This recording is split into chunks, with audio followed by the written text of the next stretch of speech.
ఉన్న బంగారాన్ని విడిపించి ఆ రోజు ఆన్లైన్ రేటుకే మేము కొంటాం. Sharma gold company. రాంప్రసాద్ గారు, ఎస్బీఐ ఫండ్స్లో మనం కొత్తగా వింటున్నది ఎస్ఐపి మిత్ర అని వింటున్నాము. సో ఈ ఎస్ఐపి మిత్ర అంటే ఏంటి? దీంట్లో ఎవరు ఇన్వెస్ట్ చేయొచ్చు? ఇది దేనికి యూస్ఫుల్? ఒకసారి చెప్తారా? ఎస్ఐపి మిత్ర ఇది రీసెంట్గా వచ్చిన ఎన్ఎఫ్ఓలో వాళ్ళు ఎక్కువగా ఇది బ్రోచర్లో ప్రింట్ చేసి మరీ పబ్లిష్ చేశారు. ఎస్ఐపి మిత్ర. ఓకే, అయితే లెట్స్ నాట్ అంటే మనం ఒక ఎస్బీ ఒక బ్రాండ్గా ప్రమోట్ చేయదు, కానీ అసలు ఆ ఎస్ఐపి మిత్ర కాన్సెప్ట్ని అర్థం చేసుకుందాం. Okay, similar concept earlier ICICI mutual ఫండ్స్లో కూడా చెప్పారు. వాళ్ళు దాన్ని ఫ్రీడమ్ సిప్ అన్నారు, వీళ్ళు మిత్రా సిప్ అన్నారు. ఓకే, అంటే యాక్చువల్గా ఈ కాన్సెప్ట్ ఏంటంటే ఎస్ఐపి అండ్ ఎస్డబ్ల్యూపి కాంబినేషన్లో ఒక ఫైనాన్షియల్ ప్రొసీజర్ని డిఫైన్ చేయటం. Okay, SIP and SWP. అయితే ఇప్పటి వరకు ఎస్ఐపి అంటే ప్రతి ఒక్కరికి తెలిసిపోయింది, systematic investment plan. Every month ఒక డేట్కి ఒక ఫిక్స్డ్ అమౌంట్ పెడతాము, అది అద్భుతంగా పెరిగిపోతుంది. 20 years ఉంటే 1 crore అవుతుంది, 30 years ఉంటే 4 crores అవుతుంది అనుకున్నారు. అంటే ఎస్ఐపి అనేది ఒక థంబ్ నెయిల్ అయిపోయింది. 3,000 పెట్టండి 10 కోట్లు అని కూడా పెట్టుకోవచ్చు. ఎందుకంటే 10 కోట్లు ఎప్పుడవుతుంది? 30-40 years ఉండి అవుతుంది, అప్పుడు దానికేం వాల్యూ ఉండదు. ఓకే, ఈ ఎస్ఐపి మిత్ర ఆర్ ఫ్రీడమ్ ఎస్ఐపి అంటే ఏంటంటే మీరు కొంతకాలం పాటు ఎస్ఐపి ద్వారా ఇన్వెస్ట్ చేసి అక్కడితో మీ ఎస్ఐపిని ఆపేసి మీరు ఎలాగైతే సిస్టమేటిక్గా ఎవ్రీ మంత్ ఇన్వెస్ట్ చేశారో అలానే ఎవ్రీ మంత్ సిస్టమేటిక్గా మీరు కొంత అమౌంట్ వెనక్కి తీసుకోవడాన్నే ఈ ఎస్ఐపి మిత్ర అన్నారు. ఎంత సిస్టమేటిక్గా అయితే మీరు మంత్లీ ఒక అమౌంట్ లేటెస్ట్ 10,000 ఇన్వెస్ట్ చేస్తూ పోతే మీరు సర్టన్ పీరియడ్ తర్వాత ఎస్ఐపిని ఆపి ఎవ్రీ మంత్ అలానే సిస్టమేటిక్గా అమౌంట్ వెనక్కి తీసుకోవడమే ఈ మిత్ర ఆర్ ఫ్రీడమ్. ఓకే, అంటే ఎలా ఉంటుంది 10 years ఇవి?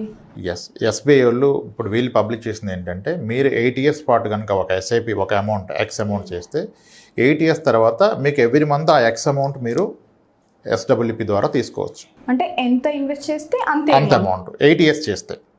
అదే 10 years చేస్తే 1.5x, 12 years చేస్తే 2x, 15 years చేస్తే 3x అన్నారు. అంటే 10,000 రూపాయలు కనుక మీరు ఎస్ఐపి 8 ఏళ్ల పాటు చేస్తే అప్పుడు ఎస్ఐపి ఆపేసి అక్కడ నుంచి ఎవ్రీ మంత్ 10,000 రూపీస్ని మీరు లైఫ్ లాంగ్ తీసుకోవచ్చు అన్నారు. దానికి ఏమి లాక్ ఇన్ పెట్టలేదు. ఓకే, సిమిలర్లీ మీరు 12 years పెట్టినట్లయితే 2 times, 10 years అయితే 1.5 times, 15 years అయితే 3 times. అంటే ఈ 15 years దాన్ని తీసుకుందాం మనం ఎగ్జాంపుల్గా. అంటే ఇప్పుడు ఏమంటున్నారు, మీరు నెలకి 10,000 రూపాయలు ఎస్ఐపి పెట్టిన పక్షంలో 15 ఏళ్ల పాటు ఇది కంటిన్యూ చేస్తే అప్పుడు ఎస్ఐపి ఆపేసి ఎస్డబ్ల్యూపి ట్రిగ్గర్ చేసి మంత్లీ 30,000 తీసుకుని అంటున్నారు. అంటే గ్యారంటీ 30,000 ఎవ్రీ మంత్ పెన్షన్ లాగా తీసుకోమని చెప్తున్నారు, విచ్ ఈస్ గుడ్ కదా, విచ్ ఈస్ వెరీ గుడ్. ఎందుకంటే ఇన్సూరెన్స్లో ఎన్నో ప్రొడక్ట్స్ వచ్చాయి ఇప్పుడు గ్యారంటీ రేట్. ఎస్, అయితే థియరిటికల్లీ మనీ తీసుకోవడం పాసిబుల్, కానీ హౌ లాంగ్ అది వస్తుంది అంటే థియరిటికల్లీ పాసిబుల్ అని చెప్పకూడదు. కానీ looking at the past returns, okay, అది లైఫ్ లాంగ్ కాదు, జనరేషన్స్కి వచ్చేస్తుంది, ఎన్ని జనరేషన్స్కైనా వచ్చేస్తాయి. ఓకే, అయితే ఇది ఎలా పాసిబుల్ అంటే ఇప్పుడు టిపికల్గా మ్యూచువల్ ఫండ్స్ ఎస్ఐపి అంటే అందరు ఇప్పుడు 14-15 ఎస్ఐపి క్యాలిక్యులేటర్లు ఎంతెంతో పెట్టి క్యాలిక్యులేట్ చేస్తున్నారు. అవన్నీ వదిలేద్దాం, వెరీ కన్జర్వేటివ్ క్యాలిక్యులేషన్ చేద్దాం. ఒక వ్యక్తి నెలకి 10,000 రూపాయలు ఎస్ఐపి చేస్తున్నారు, 10,000 per month ఎస్ఐపి చేస్తున్నారు. ఓకే, సో ఇతను 15 ఏళ్ల పాటు చేశారు. Okay, 10,000 SIP for 15 years period చేసి అది కనుక ఒక 12% రిటర్న్ ఇస్తే 12% is a conservative return in the diversified equity fund.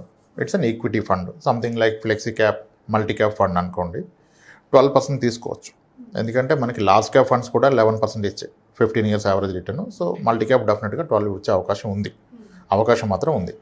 Okay, in case 10,000 rupees per month ఎస్ఐపిని 15 years పాటు కనుక మీరు పెట్టగలిగినట్లయితే దాని వాల్యూ అట్ 15% గ్రో అయితే ఇంచుమించుగా 49.5 lakhs అవుతుంది. అంటే రౌండ్ ఫిగర్ 50 lakhs అనుకోండి. ఇప్పుడు ఏంటి, ఆ రోజు మీరు ఎస్ఐపి ఆపేశారు. ఎస్ఐపి ఆపేస్తే మీ మ్యూచువల్ ఫండ్ అకౌంట్లో 50 లక్షల రూపాయలు జమ కూడింది. మీరు రిడెంప్షన్ కొడితే 50 లక్షలు మీ అకౌంట్కి వస్తాయి. ఇప్పుడు వీళ్ళు చెప్తున్న కాన్సెప్ట్ ఏంటి, అప్పుడు మీరు ఆ అమౌంట్ తీసుకోవద్దు, దాన్ని అలాగే ఉంచి దాని నుంచి నెలకి 30,000 రూపాయలు ఎస్డబ్ల్యూపి ట్రిగ్గర్ చేయండి అంటున్నాడు. ఎస్డబ్ల్యూపి అంటే systematic withdrawal plan. Systematic withdrawal అంటే మనం ఎవ్రీ మంత్ వెళ్ళి విత్డ్రా చేయకుండా ఫస్ట్ ఆఫ్ ఆల్ మ్యూచువల్ ఫండ్ని మీరు ఎప్పుడైనా ఎంతైనా విత్డ్రా చేసుకోవచ్చు. అలా మీరు చేయకుండా సిస్టమేటిక్ ఒక రిక్వెస్ట్ ఇవ్వండి, ఎవ్రీ మంత్ 30,000 ఇవ్వండి నాకు ఎవ్రీ మంత్ ఫస్ట్ కానీ. సో దట్ ఎవ్రీ మంత్ ఫస్ట్కి 30,000 ఇస్తాడు. 30,000 ఎలా ఇస్తాడు, అక్కడ యూనిట్స్లో 30,000 వర్త్ యూనిట్స్ అమ్మిస్తాడు. ఇక్కడ ఫస్ట్ ప్రికాషన్ ఏంటంటే మీరు ఎస్ఐపి చేస్తున్న టైంలో మీరు పెట్టేది ప్యూర్ ఈక్విటీ ఫండ్. ఎస్ఐపికి ఎప్పుడు most volatile, most aggressive pure equity ఫండే కరెక్ట్. ఎప్పుడు మీరు 15 ఇయర్స్ ఉంటాయి. మార్కెట్ వాలటైల్ ఉండి అప్ అండ్ డౌన్ ఉంటేనే మీకు ఎస్ఐపిలో 12-13% వస్తాయి. మార్కెట్లో ఎటువంటి బ్యాడ్ ఈవెంట్ జరగకుండా, డౌన్ఫాల్ లేకుండా కన్సిస్టెంట్గా ఎలా వెళ్ళిందంటే మీకు 10% రిటర్న్ రాదు ఈక్విటీలో. ఈక్విటీలో ఎస్ఐపి ద్వారా ఎందుకు ఎక్కువ రిటర్న్ వస్తుందంటే మార్కెట్ వాలటైలిటీ వలన వస్తుంది. సో మీరు 15 ఇయర్స్ పాటు ఉన్నప్పుడు diversified equity fund something like flexi క్యాప్లో ఉన్నప్పుడు 12% వస్తుంది. కానీ మీకు 50 లక్షల రూపాయలు వచ్చాక మీరు డైవర్సిఫైడ్ ఈక్విటీ ఫండ్లో అప్పుడు అది లంసం అయిపోయింది కదా, ఉంటే మాత్రం మీకు వాలటైలిటీ ఎక్కువ ఉంటుంది. మార్కెట్ 20% పడిపోతే 50 లక్షల్లో 20% వెళ్ళిపోతుంది, 10 lakhs. కాబట్టి అప్పుడు ఏం చేయాలంటే, ఇప్పుడు అందుకే వాడేమంటాడంటే ఎస్బీఐలో మీరు first source fund, target fund అంటాడు. అంటే ఎస్ఐపి కొన్ని ఫండ్స్ రికమెండ్ చేశారు వాళ్ళ దాంట్లో, అలాగే ఎస్డబ్ల్యూపీకి ఒక ఫండ్ రికమెండ్ చేశారు. సో టిపికల్గా ఏంటంటే మోస్ట్ ఐడియల్ సొల్యూషన్ మీరు ఏ ఎయిమ్స్ అయినా పెట్టుకోండి, ఎస్బీఐ, ఐసిఐసిఐ అవసరం లేదు. These two are very good fund houses. But అవే అని కాదు, మీరు కెనరా ఫండ్ హౌస్ పెట్టుకోవచ్చు, హెచ్డిఎఫ్సి పెట్టుకోవచ్చు, ఏ ఫండ్ హౌస్ అయినా పెట్టుకోవచ్చు. మీకు 50 లక్షలు జమ కూడాక దాన్ని మీరు ఒక హైబ్రిడ్ ఈక్విటీ ఫండ్లోకి మూవ్ చేయండి. హైబ్రిడ్ ఈక్విటీ ఫండ్లోకి మూవ్ చేయండి. హైబ్రిడ్ ఈక్విటీ ఫండ్ అంటే that is a combination of debt and equity. Debt and equity వల్ల మీకు రిస్క్ కాస్త తగ్గుతుంది, రిటర్న్స్ కూడా కాస్త తగ్గుతాయి. Let us assume hybrid equity funds హిస్టారికల్గా ఇప్పుడు చాలా ఎక్కువ రిటర్న్ చూపిస్తున్నాయి. 10 years CAGR కూడా 12, 13, 14.75 ఫండ్స్ కూడా ఉన్నాయి. 10% ఇస్తుంది అనుకోండి. ఇప్పుడు 50 లక్షల రూపాయలు ఉంది, మీరు దాన్ని హైబ్రిడ్ ఈక్విటీలో పెట్టారు. గోయింగ్ ఫార్వర్డ్ అది ఆన్ అన్ యావరేజ్గా ఇయర్లీ ఒక 10% ఇస్తుంది. ఇప్పుడు ఈయన ఏమన్నాడు, మీరు 10,000 ఎస్ఐపి చేస్తే 30,000 తీసుకోమన్నాడు. అంటే 50 lakhs మీద 30,000 per month.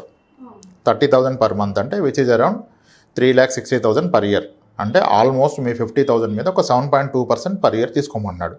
అంటే రౌండ్ ఫిగర్ అనుకోండి, మీ ఆ రోజుకి ఉన్న అమౌంట్ 50 lakhs మీద 7% per year తీసుకుంటున్నారు. కానీ ఇందాక మనం అనుకున్నట్టుగా అక్కడున్న ఫండ్ ఏమో 10% per year పెరుగుతుంది. సో 10% పెరుగుతున్నప్పుడు మీరు 7% తీసుకుంటే మీ మనీ తగ్గదు కదా. అవును, మీ మనీ ఎప్పటికీ తగ్గదు. అయితే ఒకవేళ మార్కెట్ క్రాష్ అయిపోయింది, 50 lakhs మీరు జమ చేశాక మార్కెట్ ఈజ్ కరెక్టెడ్ బై 45% అనుకోండి. Let's say worst case 59% fall అయింది అనుకోండి. ఇప్పుడు 2008లో 2009 మార్చ్లో Sensex is down by 59%. 22,000 Sensex has come to 8,400.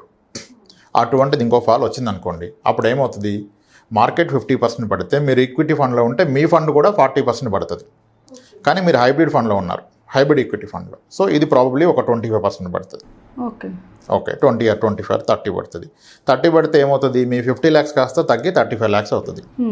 అయినా మీకేం అవసరం లేదు, ఆ మనీతో మీకు పని లేదు. మీకు కావాల్సిన నెలకు 30,000 కదా, మీకు 35 lakhs నెలకు 30,000 తీసుకోవచ్చు కదా రిడెంప్షన్ చేసి.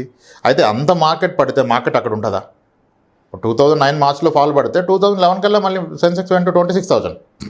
సో కాబట్టి మీరు పెన్షనర్ కదా, మీరు మంత్లీ డబ్బులు తీసుకున్నప్పుడు మార్కెట్ పడితే కూడా మీకేం ఇబ్బంది లేదు. మీరు అనుకున్న SWP is like A guaranteed income. Every month మీకు 30,000 వస్తుంది. ప్రాబబ్లీ నెక్స్ట్ 1.5 yearలో 2 yearsలో మళ్ళీ మీ 35 lakhs 50 lakhs అవుతుంది. కానీ మీరు ఒక 10 years కంటిన్యూ అయితే hybrid equity fund on average 10% ఇచ్చేస్తుంది. అది 10 ఇచ్చినప్పుడు మీరు 7 తీసుకుంటే మీ క్యాపిటల్ తగ్గే అవకాశమే లేదు. ఇన్ఫ్యాక్ట్ మీ క్యాపిటల్ కూడా మళ్ళీ 15 yearsకి డబుల్ అయిపోద్ది. సో అంటే ఇట్స్ లైక్, అంటే మీరు పాస్ట్ హిస్టరీ చూసుకొని గత 15 years returns factoring all volatility market factor చేసుకుంటే కూడాను ఇది క్వైట్ పాసిబుల్. 10,000 రూపాయలు నెలకి ఎస్ఐపి 15 ఏళ్ల పాటు పెడితే అక్కడ నుంచి ఎవ్రీ మంత్ 30,000 లైఫ్ టైం వచ్చేస్తాయి. సో అయితే 10,000, 30,000 బాగుంది కదా రైమింగ్ అని పెట్టకూడదు. అసలు ఇప్పుడు 45 ఏళ్ళ వయసులో ఉన్న వ్యక్తి ఉన్నాడు, 60 ఏళ్ళకి రిటైర్మెంట్, దీని మీద డిపెండ్ అవుదామంటే ఫస్ట్ నెలకి 30,000 సరిపోద్ది ఆయనకి ఖర్చు. ఆయనకి ఇప్పుడే 30,000 అయితే 60 ఏళ్ళు వచ్చాక 30,000 అవుతుంది కదా, 60,000 అవుతుంది కదా. అప్పుడు ఆయన నిజంగా ఈ కాన్సెప్ట్ వర్కౌట్ చేయాలంటే నెలకి 20,000 ఎస్ఐపి పెట్టాలి. ఇక్కడ ప్రాబ్లం ఏంటంటే రిటర్న్స్ ఎంత అవుతుంది అంటున్నారు కానీ నాకు ఎంత అవసరం చూడట్లేదు. ఖచ్చితంగా ఆయనకి 60,000 కావాలంటే 20,000 ఎస్ఐపి పెట్టాలి, 15 ఏళ్ళు టైం ఉంటాయి. ఓకే, ఇలా పర్పస్ని ఐడెంటిఫై చేసుకొని as a concept it will work out. కానీ amount may not work out for you. మీరు ఐడెంటిఫై చేసుకోవాలి మీకు ఎంత కావాలో. This a very good concept SIP SWP concept. అంటే ఇప్పుడు ఎస్ఐపి పెట్టే ఎస్డబ్ల్యూపీ స్టార్ట్ చేయంటే అవసరం లేదు. ఇప్పుడు ఆల్రెడీ రిటైర్డ్ 60 years ఉంది, ఆయన దగ్గర 50 లక్షలు ఉంది. ఇంకా ఆయన ఇప్పుడు కొత్తగా ఎస్ఐపి పెట్టారు కదా, డైరెక్ట్గా 50 లక్షలు తీసుకొచ్చి ఎస్డబ్ల్యూపీ స్టార్ట్ చేసుకొని నెలకు 30,000 తీసేసుకోవచ్చు. ఓకే, అంటే మనం పే చేయకుండా ఉన్న దాంతోనే. ఇప్పుడు మీ దగ్గర డబ్బులు లేవు కాబట్టి మీరు ముందు జమ చేసుకొని తర్వాత ఈ ప్రాసెస్కి వచ్చారు. మీ దగ్గర ఆల్రెడీ డబ్బులు ఉన్నాయి, అప్పుడు ఇంకా ఎస్ఐపి ఎందుకు, ఆ మనీ పెట్టి ఎస్డబ్ల్యూపీ తీసుకోవచ్చు. ఇప్పుడు ఈ కాన్సెప్ట్లో నేను పర్సనల్గా ఒక 60 clients ఉన్నారు నాకు, 60 years అండ్ అబవ్ ఉండి ఎస్డబ్ల్యూపీ ద్వారా మంత్లీ ఇన్కమ్ గ్యారంటీ ఇన్కమ్ తీసుకుంటున్న వాళ్ళు. మన దగ్గర 86 years old క్లయింట్ ఉన్నారు, 82 ఉన్నారు, 76, 68 చాలామంది క్లయింట్స్ ఉన్నారు. This is the perfect solution for అంటే దెమ్. ఇది అందరూ ఇన్వెస్ట్ చేయొచ్చు అంటారా? ఎవరైనా చేసుకోవచ్చు, ఏ ఏజ్ గ్రూప్ అయినా చేసుకోవచ్చు. అండ్ దీనికి నామినీస్ ఉంటారు. నా తర్వాత ఏమవుద్ది మనీ అంటే ప్రాబ్లమే లేదు. You can have multiple nominees, వాళ్ళకి పాస్ అని అవుతుంది. మీరు ఉన్నంతకాలం మీరు ఎవరి మీద ఆధారపడకుండా ఒక పెన్షనర్ లాగా, ఇప్పుడు గవర్నమెంట్ ఎంప్లాయీ రిటైర్డ్ అయితే ఆయనకి పెన్షన్ ఉంది, సో ఆయన ఎవరి మీద డిపెండ్ కాదు. ఒక ప్రైవేట్ ఎంప్లాయీ రిటైర్ అయితే అప్పుడు వాళ్ళకి ఇది ఒక సొల్యూషన్. ఎస్, ఇది ఒక అద్భుతమైన కాన్సెప్ట్ అండి, దీన్ని అందరూ వాడుకోవచ్చు. ఓకే రాంప్రసాద్ గారు, మరి టెన్యూర్ అనేది 8 to 15 years నో, అంతవరకు ఉంటుందా? ఎటువంటి టెన్యూర్ ఇక్కడ కాంప్లికేషన్ లేదు. వాళ్ళు ఐడియల్గా ఒక సినారియో చెప్పారు. మీరు ఎన్ని ఇయర్స్ అయినా పెట్టుకోవచ్చు. 8 years పెట్టుకుంటారా, 10 years, 12, 15, 20 years? ఎంత వరకు మేము కట్టగలుగుతామో? ఎస్, మీకు అంటే మీ అవసరాన్ని బట్టి మీరు కట్టగలగడం వేరు, మీ అవసరం వేరు. అంటే ఇప్పుడు ఒక 10 years అనుకుంటారు, మరి 8 years తోనే ఆపేస్తారు? చేసుకోవచ్చు. 8 months తర్వాత కూడా ఆపుకోవచ్చు, 8 days తర్వాత కూడా ఆపుకోవచ్చు. కానీ ఆపితే మీరు కట్టింది ఎంతో లేదు కదా, దాని మీద మీకు ఇంత రాదు కదా. ఓకే, వాళ్ళందరికీ అర్థమవడం కొరకు 8 years అయితేనేమో 1 అంటే 10x పెడితే x అమౌంట్ వస్తుంది 8 years, 10 years అయితే 1.5x, 12 years అయితే 2x అన్నారు. కానీ వీటన్నిటికన్నా ప్రాక్టికల్ వే అయితే 15 yearsలో 3x ఈజ్ మోర్ ప్రాక్టికల్, ఎంత మార్కెట్ వాలటైల్ ఉన్నా. సో 15 years పాటు మీరు పెట్టిన దానికి 3 రెట్లు మీకు ఎవ్రీ మంత్ ఇన్కమ్ అయిపోతుంది. సో అద్భుతంగా వర్కౌట్ అవుతుంది, ఎవరైనా కన్సిడర్ చేయొచ్చు, తీసుకోవచ్చు. Thank you Ram. Right, thanks.